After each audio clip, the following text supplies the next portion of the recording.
আপনাদের ছেলে আপনাদের কাছে রাখেন আর আমার পাড়ায় না। তুমি ওই যে ঔষধটা কতটুকু পরিমাণ আনতেছো তুমি? ঔষধ দিয়ে প্যাকেট করছো কি? ওটার ভিতরেই ছিল ঔষধ দিয়েছো কয়টা এখনই? একটা একটা। একটা দিয়ে দেছো? তাই কি সমস্যা কি? তুমি ঔষধ দিছো কেন? তোমার সমস্যা হইলে জানাইতে, আমাদের জানাইতে, আমরা এলাকার যারা আছি এদের জানাইতে, মেম্বার আছে বা তোমার বাবা মার খবর দিতা, তারপরে এটা কিছু বলতা। তুমি ঔষধ দিছো কেন? এটা যেন সবাই যেন মাপছে আমার ক্ষমা করে দেন। কয়টা এখন ঔষধ দিছো কয়টা এখন? একটাই দেন।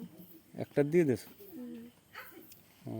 বাকি প্যাকেটের ঔষধ কি করছো তুমি? সব কিছুই ওইটার ভিতরে ছিল, পরের ভিতরে। তোমার এই যে তোমার যে আমি জিজ্ঞাসা করছি, তোমার কি আমি রাগ হয়েছি কোনো? না। তুমি নিজেই তো স্বীকারোক্তি হয়েছো নাকি? তুমি তুমি ঔষধ দিছো, নিজেই তো বলছো যে আমি ঔষধ দিছি নাকি? হ্যাঁ। আচ্ছা, ঠিক আছে। ঠিক আছে, ধন্যবাদ।